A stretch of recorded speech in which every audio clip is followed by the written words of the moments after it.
Saudara-saudara, selamat berjumpa kembali dalam ibadah kebaktian online.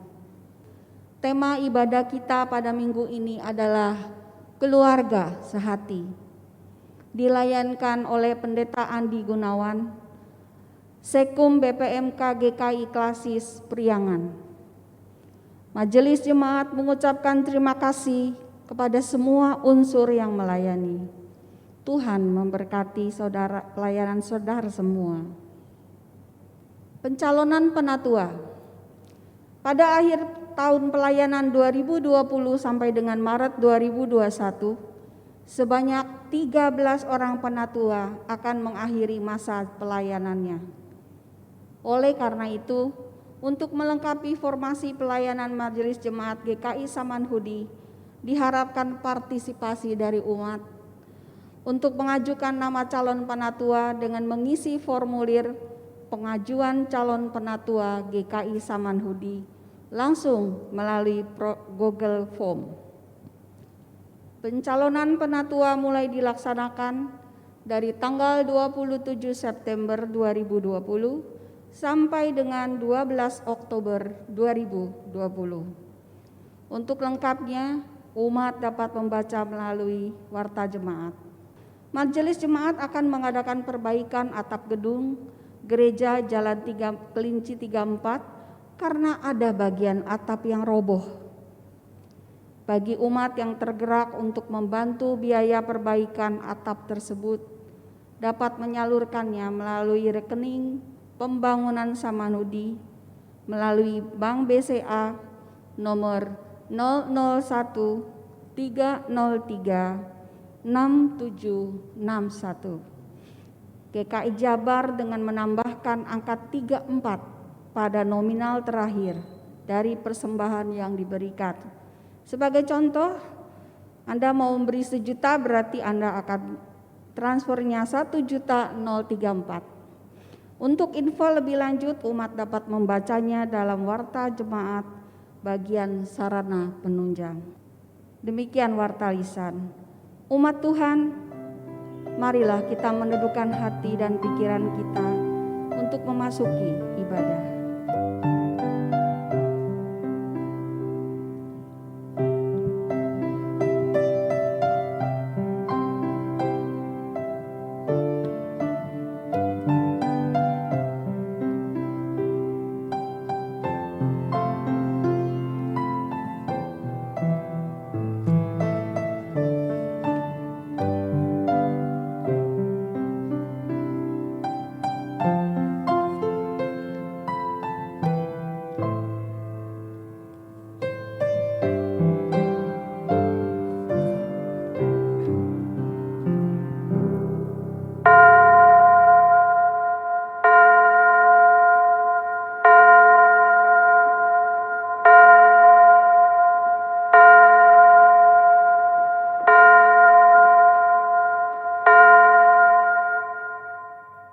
Pujilah Allah di tengah himpunan umat-Nya.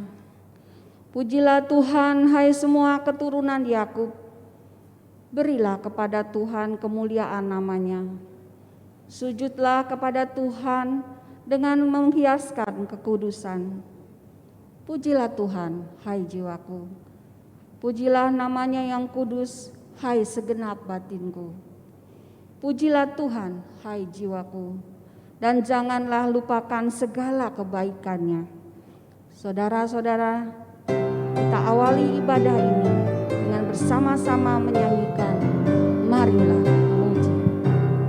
Marilah memuji Allah Maha Tinggi pada hari ini, hari bahagia. Karena besarlah kasih setia-Nya, Dia mengasihi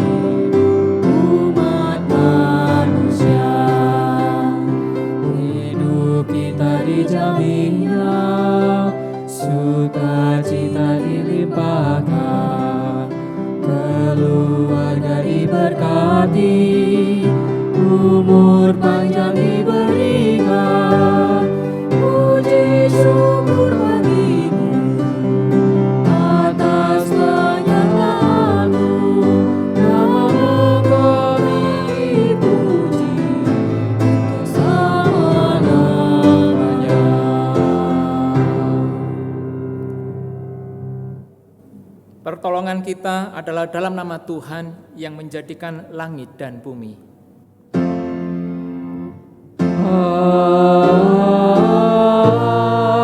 Amin. Amin. Amin. Tuhan beserta saudara. Dan beserta saudara juga. Saudara-saudara, tema kebaktian hari ini adalah keluarga sehati. Menyatukan sebuah keluarga, walau hanya terdiri dari beberapa orang, bukan hal yang mudah. Rasul Paulus dalam Roma 15 ayat 5 sampai dengan 7 menyatakan bahwa kerukunan atau keharmonisan adalah karunia Allah yang perlu dipelihara terus-menerus dengan saling menerima atau saling merendahkan diri. Paulus berkata, semoga Allah yang adalah sumber ketekunan dan penghiburan mengaruniakan kerukunan kepada kamu sesuai dengan kehendak Kristus Yesus, sehingga dengan satu hati dan satu suara kamu memuliakan Allah dan Bapa Tuhan kita, Yesus Kristus. Sebab itu, terimalah satu akan yang lain, sama seperti Kristus juga telah menerima kita untuk kemuliaan Allah.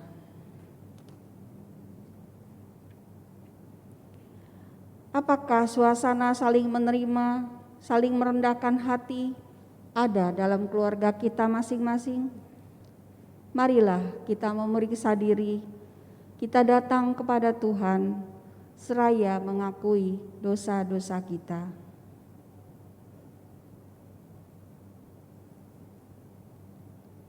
Ya Tuhan, kami merindukan tinggal di dalam keluarga, di mana kami dapat menjadi diri sendiri tanpa dicela dan dihakimi, di mana keunggulan dan kekurangan kami difahami dan diterima, di mana kami dapat belajar mengampuni dan menerima pengampunan. Sayangnya, tidak selalu hal itu terjadi di dalam kehidupan keluarga kami. Kesatuan dan kerukunan dalam rumah tangga seringkali menjadi rusak karena perkataan menyakitkan yang kami ucapkan, karena sikap mementingkan diri sendiri yang kami tunjukkan, atau karena kami menuntut anggota keluarga bersikap dan bertindak seperti yang kami harapkan. Ya Tuhan, ampunilah kami dari kesalahan yang telah kami lakukan di tengah keluarga, gereja, dan masyarakat. Janganlah menghukum kami, melainkan berilah kepada kami kesempatan untuk terus berbenah diri. Kiranya Roh-Mu yang kudus membentuk kami, agar dapat menghasilkan buah roh yang memungkinkan kami memiliki keluarga yang sehati. Di dalam nama Tuhan Yesus kami memohon.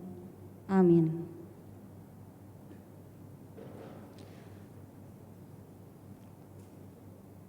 Saudara-saudara, di dalam Roma 8 ayat 1 berkata, berita anugerah dari Tuhan nyata bagi kita. Demikian juga sekarang tidak ada penghukuman bagi mereka yang ada di dalam Kristus Yesus. Roh yang memberi hidup telah memerdekakan kamu dalam Kristus dari hukum dosa dan hukum maut. Demikianlah berita anugerah dari Tuhan. Di dalam Kristus engkau telah diampuni. Di dalam Kristus engkau pun telah diampuni.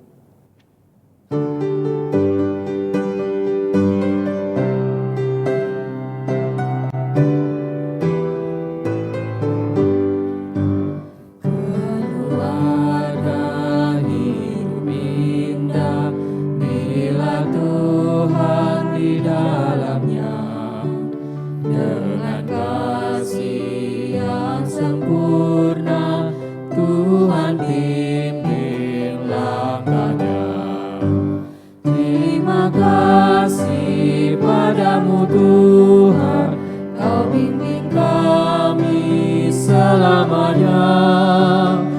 Segala hormat, puji dan syukur kami panjatkan kepadamu.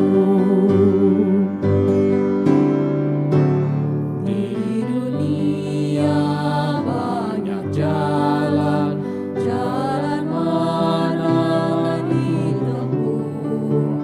Jalan lurus hanya satu, jalan Tuhan itulah. Terima kasih padamu Tuhan, pemimpin kami selamanya. Segala hormat, puji dan syukur kami panjatkan kepadamu. Keluarga hidup indah bila Tuhan memimpinnya. Dalam suka, dalam duka, kita dalam tangannya. Terima kasih padamu Tuhan, Kau bimbing kami selamanya. Segala hormat, puji dan syukur kami panjatkan kepadamu.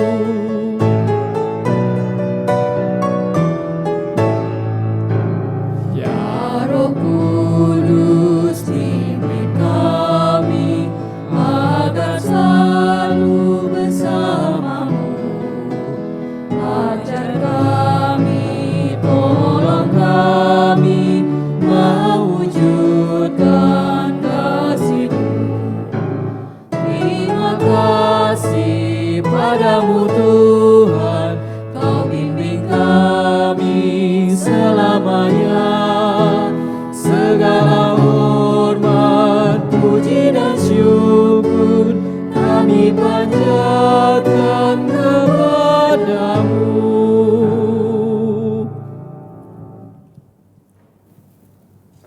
Mari kita berdoa sebelum kita membaca dan merenungkan firman Tuhan.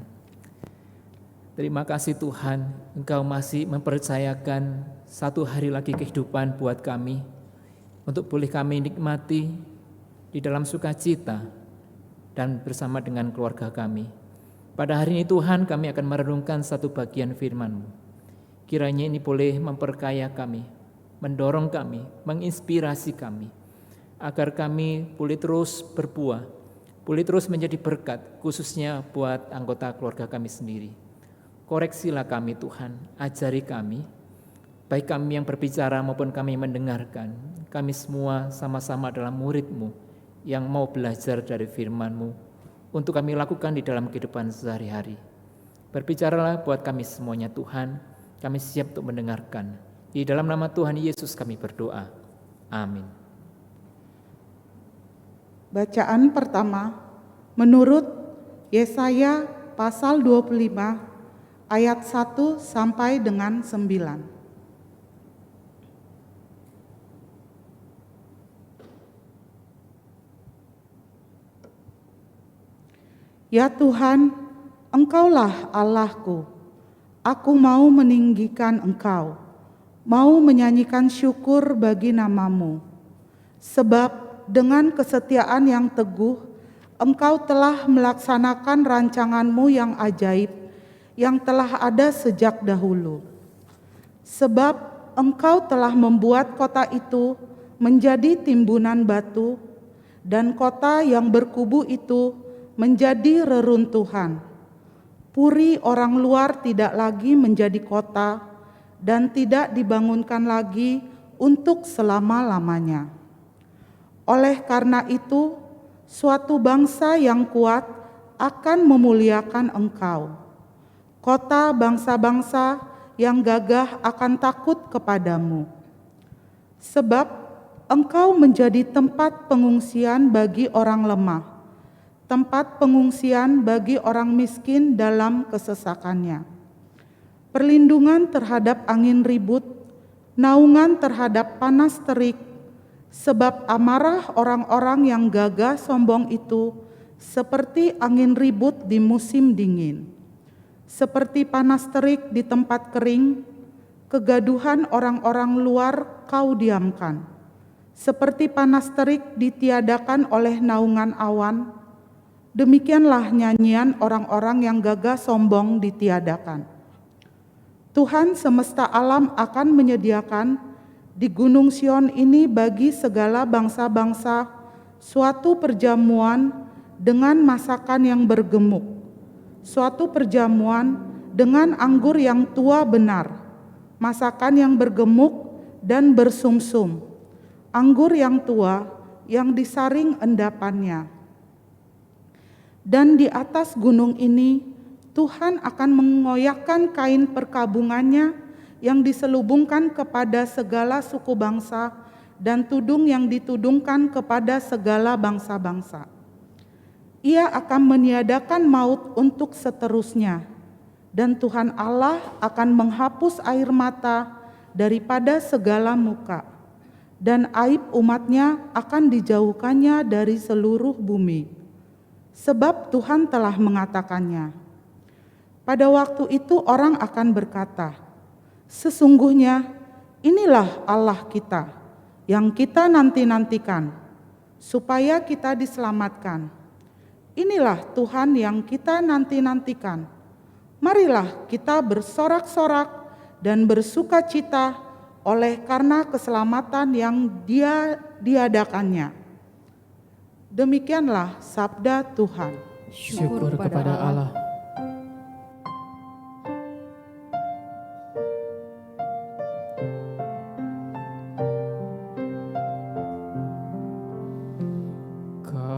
Tuhan adalah gembalaku yang baik, ku takkan kekurangan, sebab Kau besertaku. Kau Tuhan adalah gembalaku yang baik, ku takkan kekurangan, sebab Kau besertaku. Ia baringkanku di padang rumput, di padang rumput hijau. Ia bimbing aku ke air tenang dan segarkan jiwaku. Kau Tuhan adalah gembalaku yang baik, ku takkan kekurangan, sebab Kau besertaku. Ya tuntun aku di jalan benar oleh karena nama-Nya. Walau berjalan di lembah gelap, ku tak takut bahaya. Kau Tuhan adalah gembalaku yang baik, ku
kebajikan dan kemurahan akan mengikutiku, dan ku kan diam di rumah Tuhan sepanjang masa. Tuhan adalah Gembalaku yang baik, ku takkan kekurangan, sebab Kau besertaku.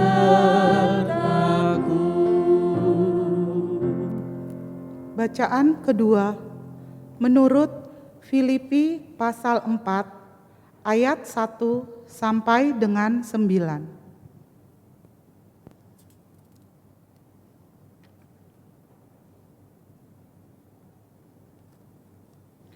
Karena itu, saudara-saudara yang kukasihi dan yang kurindukan, sukacitaku dan mahkotaku, berdirilah juga dengan teguh dalam Tuhan. Hai saudara-saudaraku yang kekasih. Euodia kunasihati dan Sintike kunasihati, supaya sehati sepikir dalam Tuhan. Bahkan ku minta kepadamu juga Sunsugos, temanku yang setia. Tolonglah mereka, karena mereka telah berjuang dengan aku dalam pekabaran Injil, bersama-sama dengan Clemens dan kawan-kawanku sekerja yang lain, yang nama-namanya tercantum dalam kitab kehidupan. Bersukacitalah senantiasa dalam Tuhan. Sekali lagi kukatakan, bersukacitalah. Hendaklah kebaikan hatimu diketahui semua orang. Tuhan sudah dekat.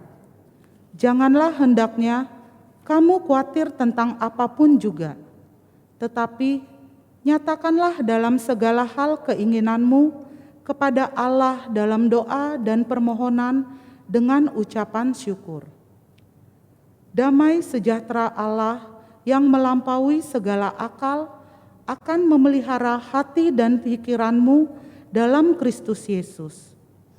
Jadi akhirnya saudara-saudara, semua yang benar, semua yang mulia, semua yang adil, semua yang suci, semua yang manis, semua yang sedap didengar, semua yang disebut kebajikan dan patut dipuji, pikirkanlah semuanya itu.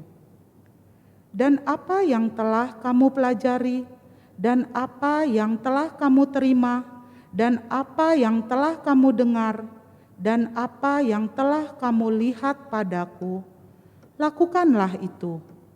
Maka Allah sumber damai sejahtera akan menyertai kamu. Demikianlah sabda Tuhan. Syukur kepada Allah.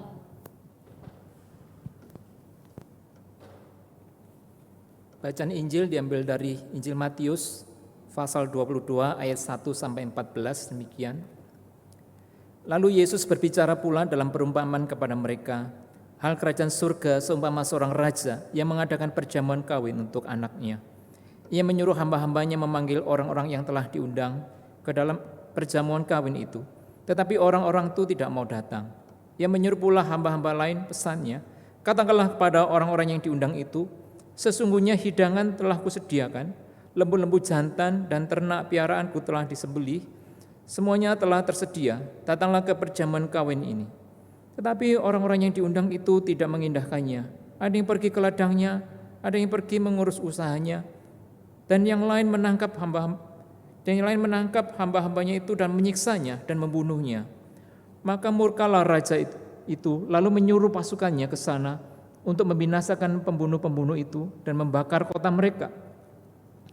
Sesudah itu ia berkata kepada hamba-hambanya, perjamuan kawin telah tersedia, tetapi orang-orang yang diundang tadi tidak layak untuk itu. Sebab itu pergilah ke persimpangan-persimpangan jalan dan undanglah setiap orang yang kamu jumpai di sana ke perjamuan kawin itu. Maka pergilah hamba-hamba itu dan mereka mengumpulkan semua orang yang dijumpainya di jalan-jalan, orang-orang yang jahat, orang-orang yang baik, sehingga penuhlah ruangan perjamuan kawin itu dengan tamu. Ketika raja itu masuk untuk bertemu dengan tamu-tamu itu, ia melihat seorang yang tidak berpakaian pesta. Ia berkata kepadanya, "Hai saudara, bagaimana engkau masuk kemari dengan tidak mengenakan pakaian pesta?" Tetapi orang itu diam saja. Lalu kata raja itu kepada hamba-hambanya, "Ikatlah kaki dan tangannya dan campakkanlah orang itu ke dalam kegelapan yang paling gelap. Di sanalah akan terdapat ratap dan kertak gigi. Sebab orang yang banyak yang dipanggil, tetapi sedikit yang dipilih." Demikianlah firman Tuhan. Yang berbahagia adalah setiap kita yang membaca, merenungkan firman Tuhan di dalam kehidupan sehari-hari. Haleluya. Haleluya, haleluya, haleluya.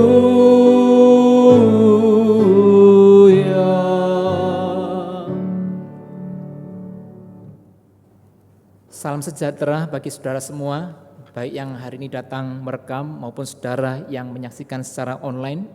Di sini saya belajar untuk membagi perhatian antara yang di sini dan yang saudara yang menyaksikan secara online. Nah, saudara yang kasih Tuhan, kita memasuki bulan keluarga dan tema hari ini adalah keluarga yang sehati. Keluarga sehati.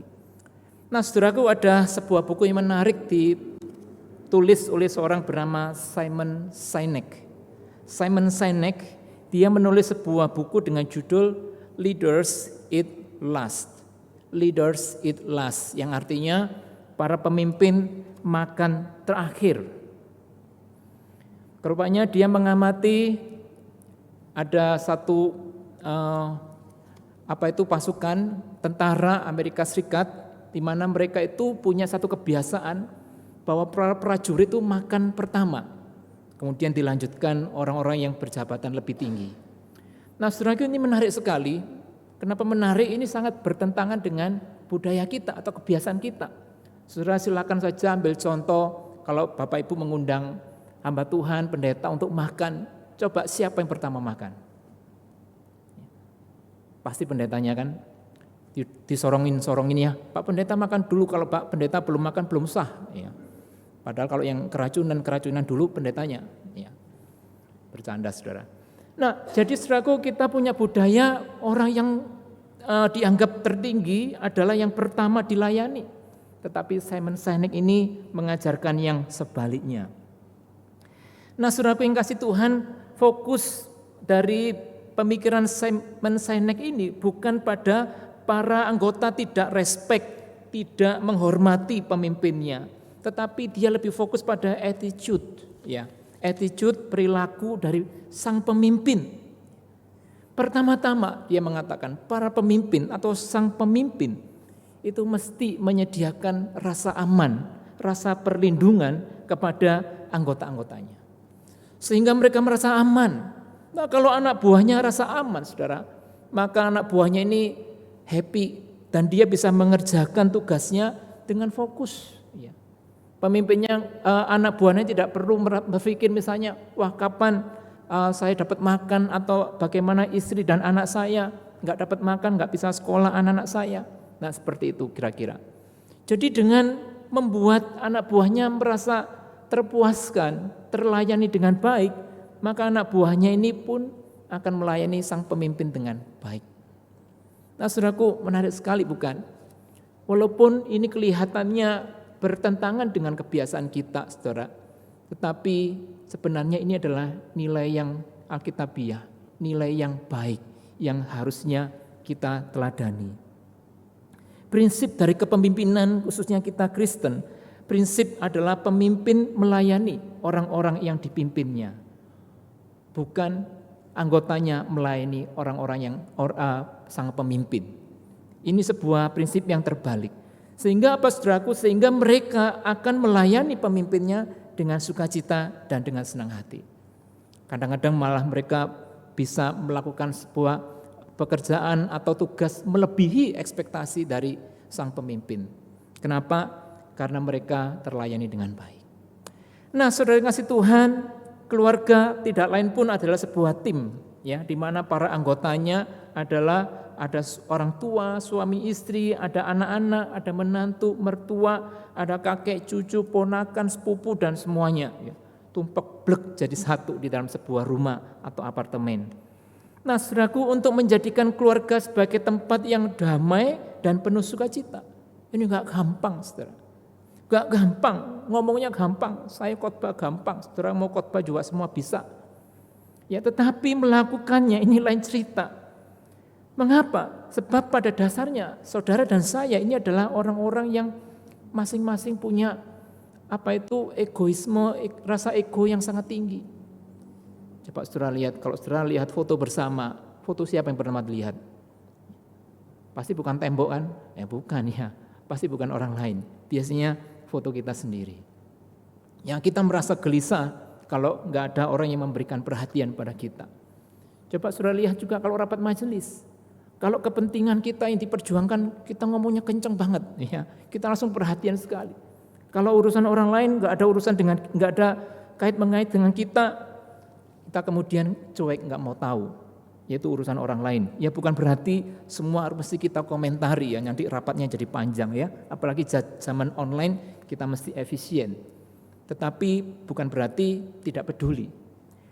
Nah, saudaraku kasih Tuhan, disinilah saudaraku di dalam kehidupan sebuah keluarga, setiap anggotanya punya cara pikir, cara pandang masing-masing, dan juga potensi yang berbeda satu sama lain. Kebiasaan juga berbeda. Ada suami yang suka menaruh barang sembarangan, ya. Sementara istrinya tidak suka dengan rumah yang berantakan. Wah, itu bisa uring-uringan, ya, bisa uring-uringan. Ada istri yang suka belanja, suka menyimpan barang. Nah, giliran suaminya suka buang barang yang disimpan oleh istrinya. Wah, ini bisa ribut, ya, sudah bisa ribut. Atau istri yang suka ngatur, tapi suaminya nggak suka diatur, atau sebaliknya. Ada mungkin juga di antara saudara yang suaminya itu sangat parno dengan namanya COVID. Semuanya serba protect, atau lebih tepatnya overprotect. Sementara si istrinya mungkin enggak begitu, ya, agak ceroboh, agak agak longgar. Nah, ini bisa terjadi keributan. Ada orang tua yang mementingkan skor ulangan, nilai ujian anak, sementara anaknya dapat doremi, anaknya enggak peduli. Ya. Lalu ada orang tua yang merasa gelisah, putrinya yang sudah usia 28 tahun masih melenggang-lenggong, enggak punya pacar, enggak punya calon suami.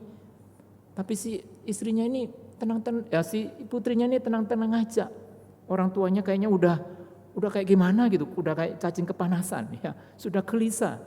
Nah, sudah kasih Tuhan masih banyak lagi, ya, bisa lusinan, bisa puluhan, bisa ratusan, terserah saudara menemukannya seberapa banyak.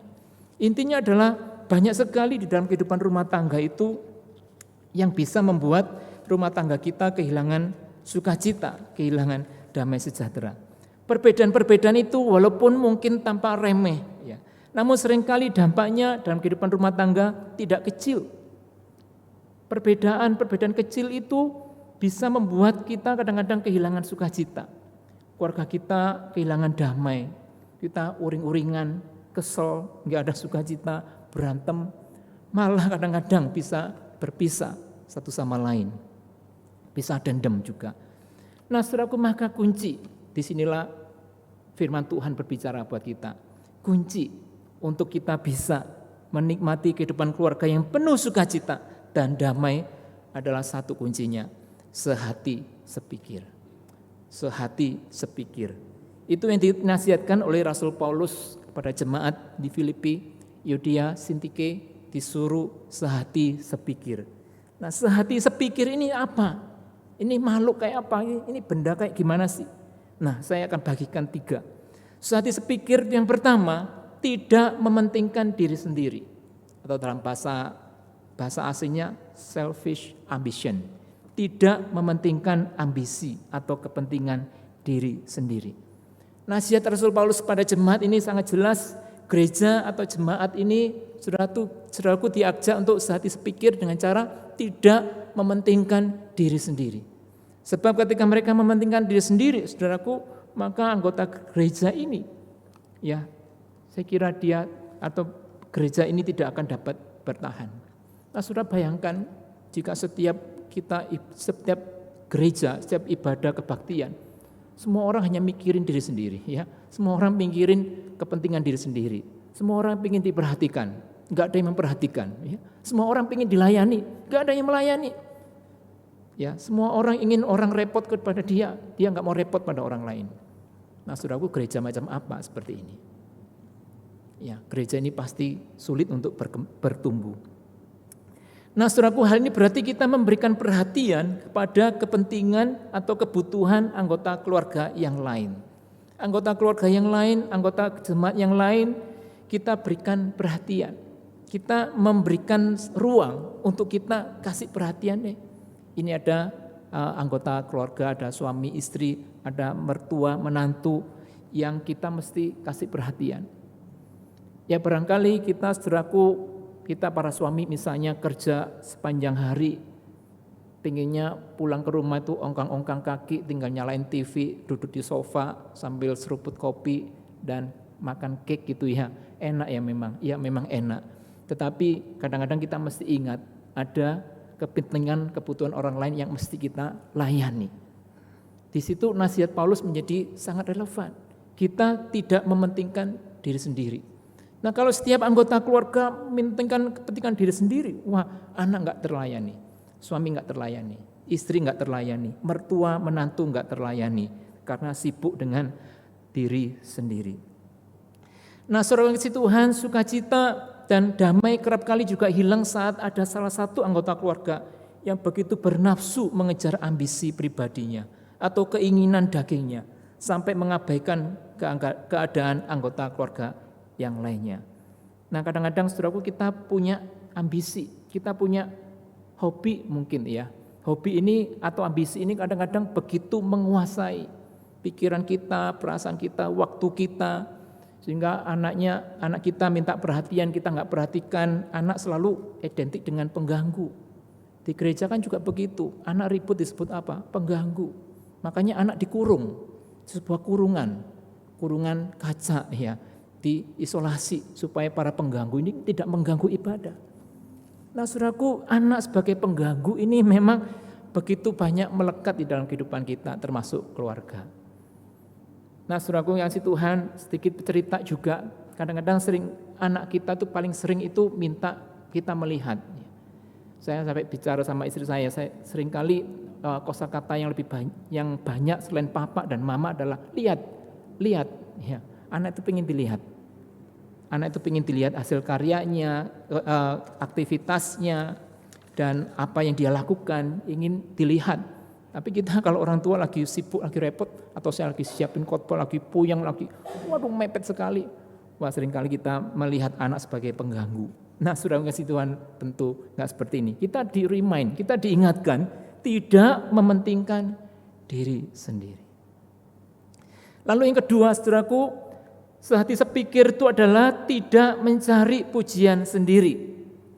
Nah, saudaraku, pengalaman pelayanan Paulus di Korintus ini, tadi Filipi dan sekarang Korintus, kalau saya boleh sedikit singgung, ada mengatakan ada yang menanam, ada yang menyiram, ya.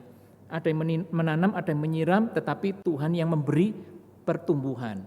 Jadi baik yang menanam maupun menyiram, itu semuanya mendapatkan kredit yang sama, mendapatkan pengakuan yang sama.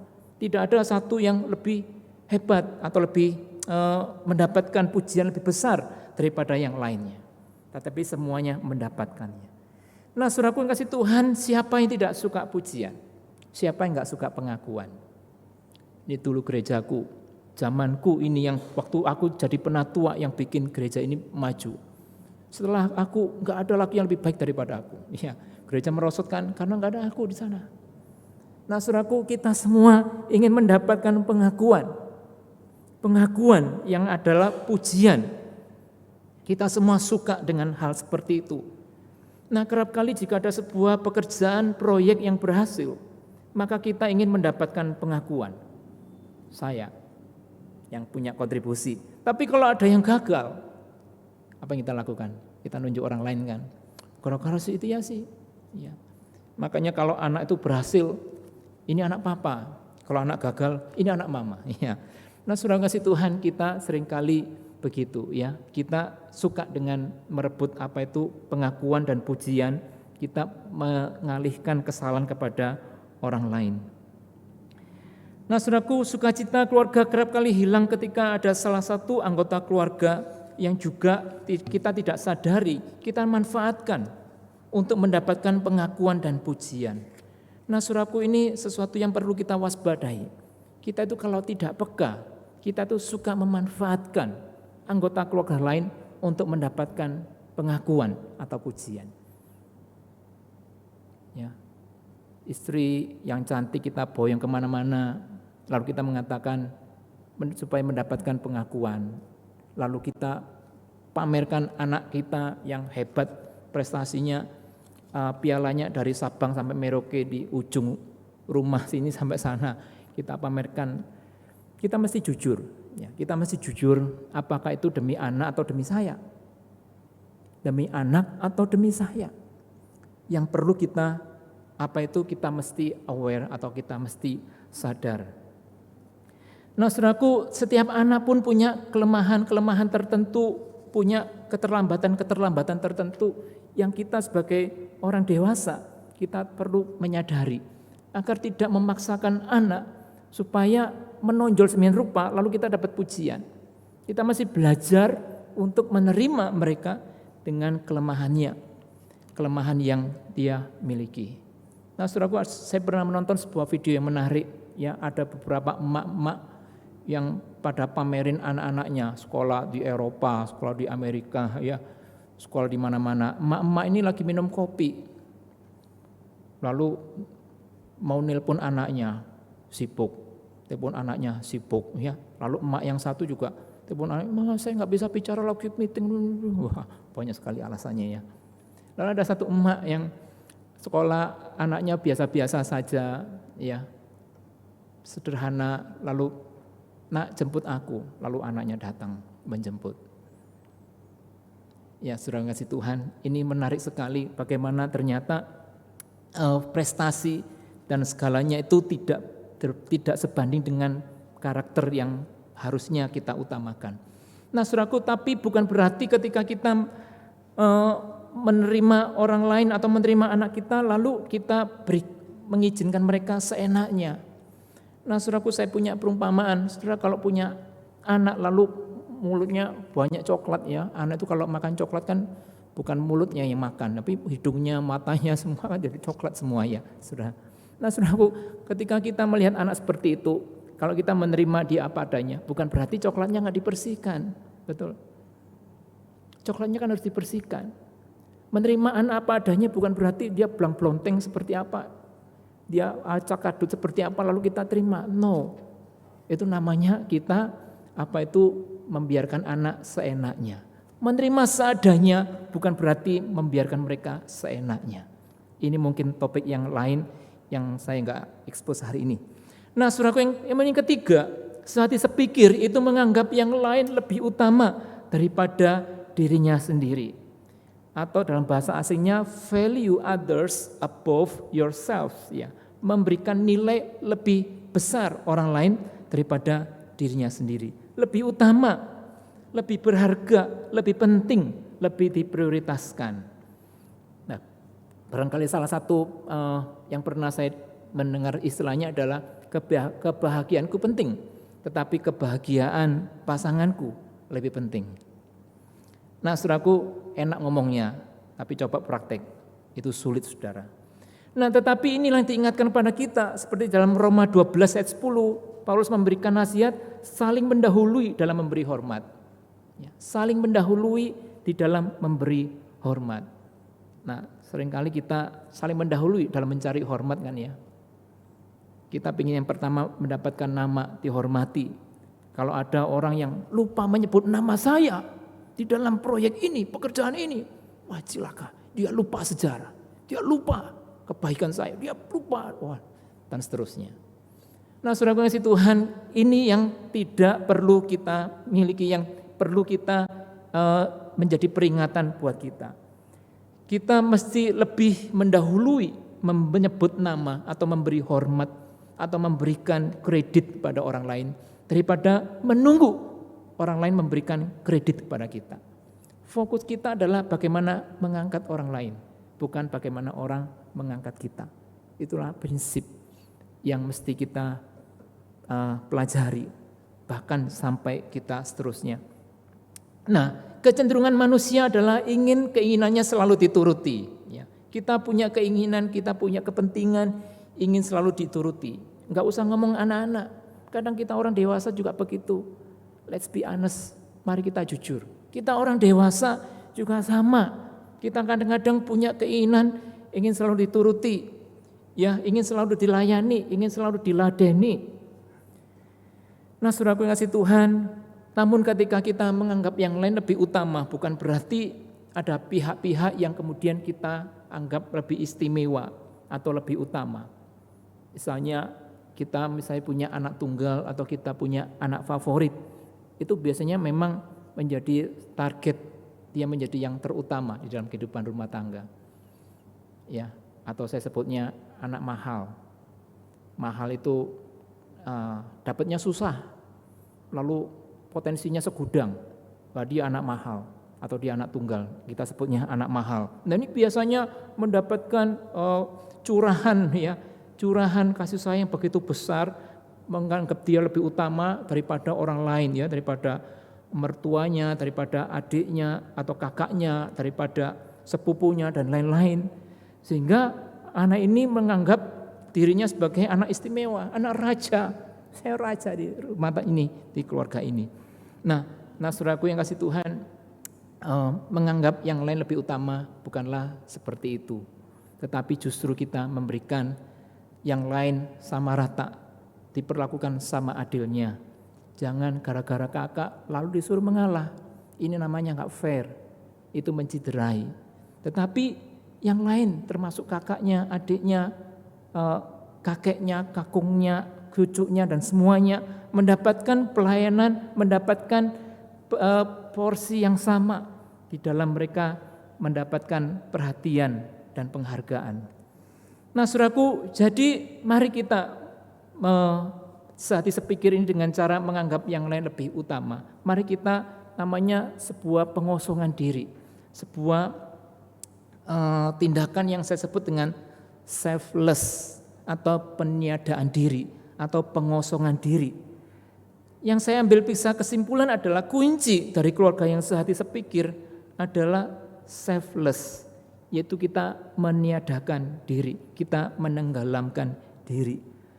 Meniadakan diri, menenggelamkan diri, ini bukan berarti kita selalu mengalah. No, bukan, ya. Bukan selalu kita selalu mengalah atau kakak selalu mengalah atau yang lain-lain, bukan. Meniadakan diri juga tidak identik bahwa tidak apa-apa, tidak ada apa-apa. Tidak apa-apa kalau saya tidak dianggap sama sekali, kalau si itu enggak dianggap sama sekali. Meniadakan diri juga tidak identik dengan tidak apa-apa kalau dianggap tidak ada kebutuhan, tidak ada kepentingan, tidak ada keinginan. Meniadakan diri juga tidak identik dengan menjadi babu, ya, menjadi pembantu. Kalau zaman dulu ya, saudara kasih Tuhan, kalau orang tua bekerja lalu ada anak itu tidak bisa. Anak pasti juga akan menggantikan pekerjaan orang tua atau paling tidak bekerja sama-sama. Sekarang bisa orang tua kayak jadi babunya bagi anak-anaknya. Itu bukan meniadakan diri. Itu membiarkan anak menjadi kurang ajar namanya. Nah, saudara kasih Tuhan, meniadakan diri adalah bagaimana kita menanggalkan kepentingan ego kita agar bahtera rumah tangga bisa mengalami pertumbuhan. Setiap anggota keluarga bertumbuh dalam karakternya dan potensinya. Diakui kelemahannya, diakui kelebihannya, dan mengizinkan anak atau suami atau istri atau mertua, kakek dan semuanya bertumbuh sesuai dengan dirinya sendiri, kapasitas dirinya sendiri. Tetapi kita mesti ingat, ketika ada sesuatu yang dilanggar, itu bukan berarti kemudian diterima, tetapi mesti ditumbuhkan supaya lebih makin lama makin baik. Nah, saudara kasih Tuhan, saya akan menutup khotbah saya dengan satu matematika. Ya. Jika memungkinkan, mungkin Kameranya bisa zoom sedikit, zoom in. Nah, saudaraku, matematika sederhana dalam sebuah keluarga itu seperti ini ya. Sebenarnya enggak hanya keluarga, tetapi komunitas dimanapun kita berada termasuk gereja. 1 tambah 1 sama dengan 1. Ya. Bagaimana caranya supaya 1 tambah 1 sama dengan 1? Misalnya ini saya gambarkan suami dan istri, 1 tambah 1 sama dengan 1. Ya, caranya sederhana, saudaraku. Ya, kita pasti belajar matematika, dikurangi setengah. Masing-masing person atau satu angka ini dikurangi setengah, sehingga bisa menjadi 1. Ya, gampang ya Bapak? Ya, bagus ya, seperti Pak Tinosidin itu ya, lagi memperagakan gambar murid-muridnya. Lalu Bapak ini saudara, 1 tambah 1 tambah 1 sama dengan 1, bagaimana caranya? Ya, pinter sekali ya, saudara pasti tahu, ini mudah sekali, tinggal dikurangi. 1 dikurangi 2/3, 1 dikurangi 2/3, lalu 1 dikurangi 2/3, maka hasilnya 1. Kalau nggak percaya pakai kalkulator nanti bisa. Nah, saudaraku, lalu bagaimana supaya 1 tambah 1 tambah 1 tambah 1 sama dengan 1? Setiap angka dikurangi berapa? 3/4. Pinter sekali saudara. Apa intinya saudara? Makin banyak orang, makin banyak komunitas, makin besar komunitas, makin banyak yang kita kurangkan dari diri sendiri. Supaya setiap orang itu punya tempat, punya ruang.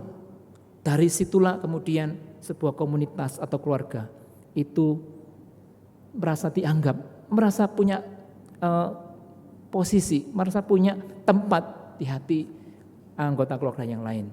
Disitulah baru keluarga kita menjadi keluarga yang penuh sukacita dan damai. Nah, saudara kasih Tuhan, tapi sekali lagi saya katakan ini bukan pekerjaan yang mudah sekali bagi saya khotbah, bukan? Ya, mudah sekali. Coba tanya istri dan anak saya, tentu enggak sebagus yang saya ngomong hari ini. Demikian juga dengan kita, mudah sekali bagi kita untuk mendengarkan. Tapi mari sama-sama dalam anugerah Tuhan, kita belajar, kita dilatih untuk kita bisa melakukan firman Tuhan ini dalam kehidupan sehari-hari. Tuhan menolong kita. Amin.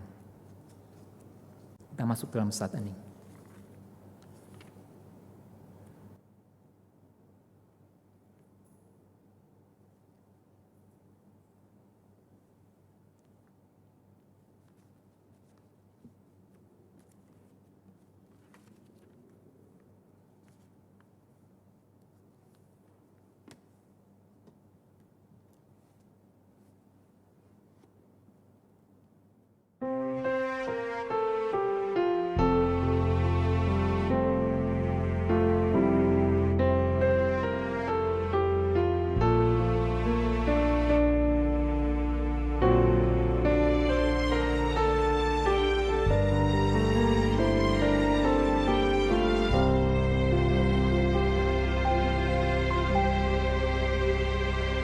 Sadar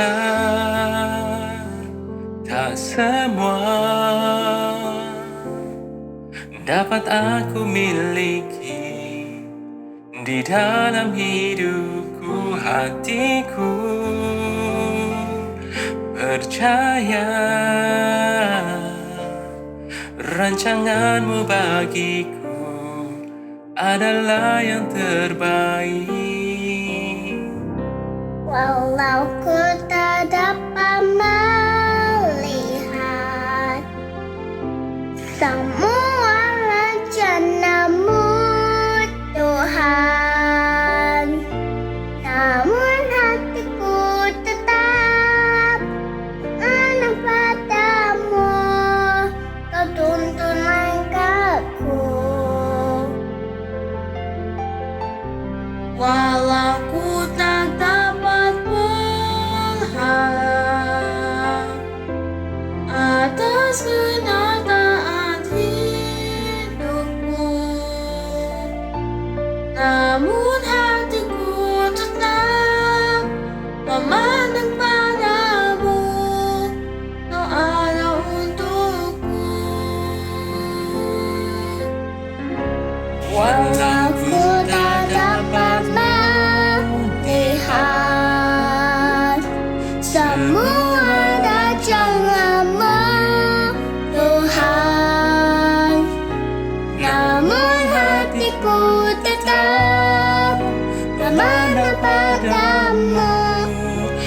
tuntun langkahku.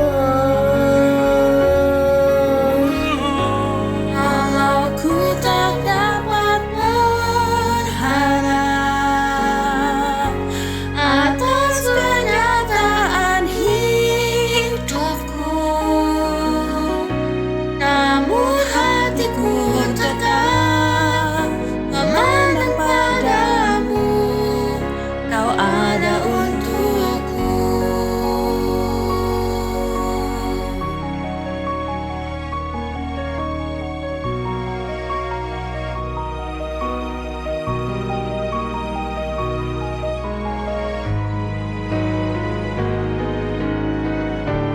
Walau ku tak dapat melihat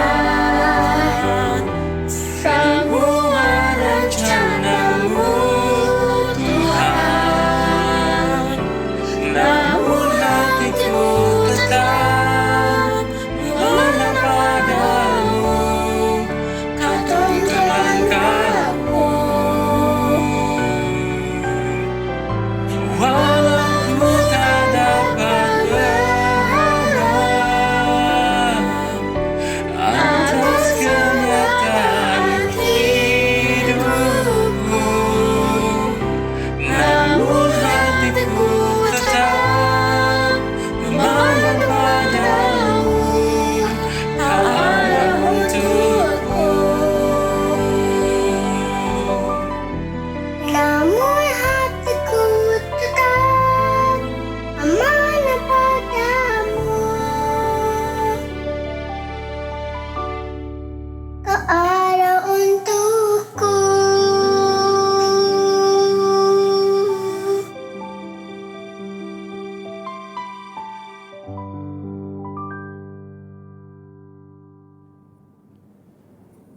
Marilah kita bersama dengan umat Allah di masa lalu, masa kini, dan masa depan, mengingat janji baptisan kita dengan mengikrarkan pengakuan iman rasuli demikian.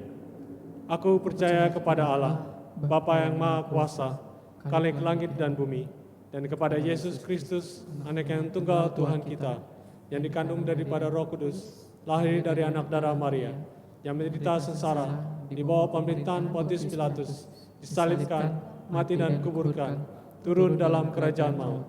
Pada hari yang ketiga, bangkit pula dari antara orang mati, naik ke surga, duduk di sebelah kanan Allah, Bapa yang Maha Kuasa, dan di sana Ia akan datang untuk menghakimi orang yang hidup dan yang mati. Aku percaya kepada Roh Kudus, gereja yang kudus enam, persekutuan orang kudus, pengampunan dosa, kebangkitan orang mati, dan hidup yang kekal. Amin. Kita akan menaikkan doa syafaat, nanti akan diakhiri dengan menyanyikan doa Bapa kami. Terima kasih Tuhan untuk keluarga yang Kau anugerahkan buat kami, untuk suami, istri, anak-anak, orang tua, dan semua yang ada di dalam anggota keluarga kami. Ajari kami untuk selalu menghargai keberadaan mereka, selama mereka masih bernafas, dan mereka masih hidup bersama dengan kami. Kiranya kami boleh menghargai keberadaan mereka, dengan kami mengasihi, dengan kami belajar untuk sehati sepikir dengan keluarga kami, dengan pasangan, anak-anak, orang tua, dan siapapun juga di dalam anggota keluarga kami. Berikan kami kemampuan untuk menerima setiap kelebihan dan kelemahan, setiap kekurangan, kekuatan, apapun yang dimiliki, sehingga kami bisa memberikan ruang yang besar bagi setiap anggota keluarga untuk bertumbuh, menjadi semakin serupa-Mu Tuhan. Kami serahkan juga setiap anggota keluarga, setiap kami jemaat Tuhan, keluarga-keluarga yang tidak lengkap atau yang tidak lagi lengkap, keluarga pria tanpa istri, istri wanita tanpa suami, orang tua tanpa anak, atau anak tanpa orang tua. Kami mohon kiranya Tuhan terus menolong kami, supaya kami boleh menjalani kehidupan dalam sukacita. Bahkan Tuhan memberikan kami keleluasaan dengan ketidaklengkapan kami ini untuk melengkapi orang lain, untuk lebih fokus melayani orang lain, melayani gereja, melayani masyarakat, melayani dimanapun Tuhan tempatkan kami. Sehingga nama Tuhan boleh dipermuliakan dan gerak kami lebih leluasa untuk memberikan tenaga kami, pikiran dan dana kami untuk sesama kami. Kami serahkan juga untuk bangsa negara kami dalam pergumulan, dalam perjuangan untuk melawan COVID-19 ini Tuhan. Kiranya Tuhan tolong kami supaya kami boleh turut serta di dalam memerangi wabah ini, dengan kami hidup dalam disiplin, dengan kami mempraktekkan protokol kesehatan, dan kami terus berdoa untuk pemerintahan kami. Tolonglah mereka Tuhan, supaya mereka bisa membuat peraturan yang baik, yang bisa menolong kami untuk melepaskan diri dari wabah ini. Berkati untuk setiap tenaga medis, dokter, dan peneliti yang mengembangkan vaksin untuk corona ini Tuhan. Kiranya Tuhan berikan hikmat, kemampuan, sukacita bagi mereka untuk boleh meneliti dengan baik, menemukan vaksin yang baik. Bahkan mekanisme penyebaran vaksin ini pun kiranya Tuhan menolong. Hikmat Tuhan beserta dengan mereka. Ini doa permohonan kami Tuhan, doa syafaat kami yang kami naikkan hanya di dalam nama Tuhan kami Yesus Kristus yang mengajarkan kami berdoa. Bapa kami yang ada di surga, dikuduskanlah nama-Mu, datanglah kerajaan-Mu, jadilah kehendak-Mu di bumi seperti di surga. Beri kami hari ini makanan yang secukupnya, ampuni salah kami seperti kami mengampuni yang bersalah pada kami. Jangan bawa kami dalam pencobaan, namun lepaskan kami dari yang jahat. Sebab Kaulah yang punya kerajaan dan kuasa dan kemuliaan sampai selama-lamanya.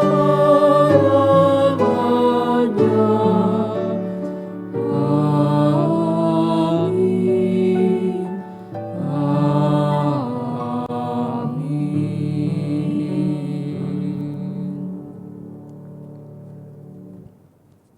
Saudara-saudara, kita tetap memberikan persembahan kepada Tuhan di masa sulit ini, karena kita yakin akan kebaikan Tuhan dan juga yakin akan janji pemulihan Tuhan.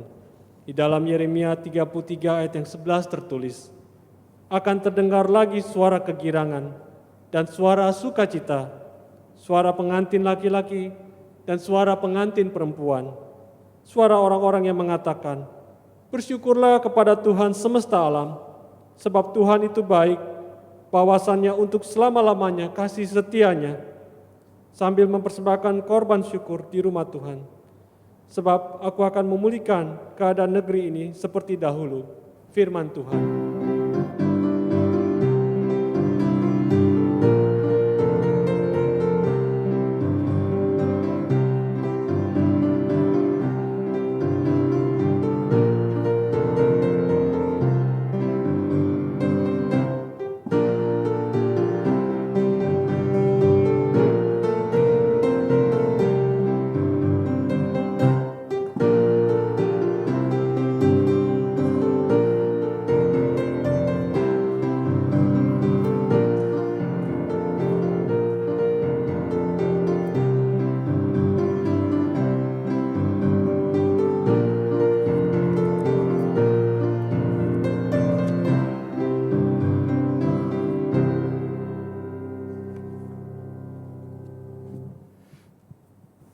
Mari kita berdoa.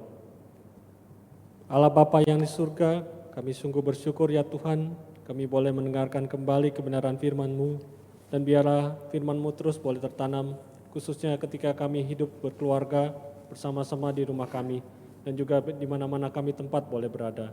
Dan saat ini Tuhan, kami boleh memberikan persembahan syukur kami ini. Biarlah Tuhan yang boleh berkenan memberkati orang-orang yang boleh mengelolanya, sehingga mereka diberikan kepekaan, melihat, mengerti, dan juga merasakan kebutuhan orang-orang sekitar, dan juga terutama juga untuk pekerjaan-pekerjaan Tuhan. Kami naikkan doa syukur kami ini hanya di dalam nama Tuhan Yesus Kristus kami telah berdoa. Amin. Saudara-saudara, Tuhan tidak memerintahkan kita untuk memiliki keluarga yang hebat dan yang sempurna. Tuhan memanggil kita untuk memelihara keluarga yang biasa dan yang tidak sempurna. Namun di dalamnya kita dapat berbagi hidup, sehati sepikir. Marilah kita wujudkan keluarga sehati seperti itu, dengan saling memahami dan saling melengkapi, menghargai, dengan saling menerima dan saling mengampuni.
Jemaat yang dikasihi Tuhan dan yang mengasihi Tuhan, kini arahkanlah hatimu kepada Tuhan. Kami mengarahkan hati kami kepada Tuhan. Jadilah saksi Kristus. Syukur kepada Allah, Terpujilah Tuhan. kini dan selamanya. Terimalah berkat-Nya. Kiranya kasih karunia Tuhan Yesus Kristus dan kasih Allah dan persekutuan Roh Kudus menyertai saudara sekalian.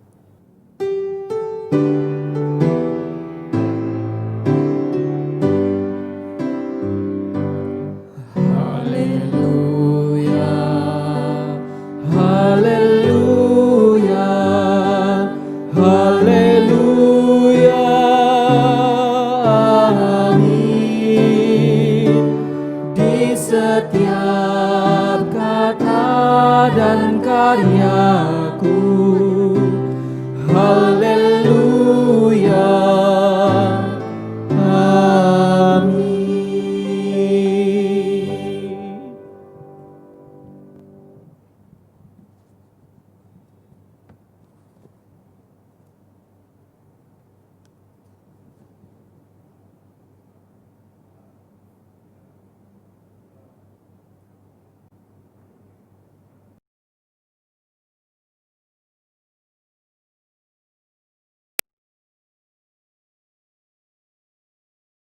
We satisfy your soul thirst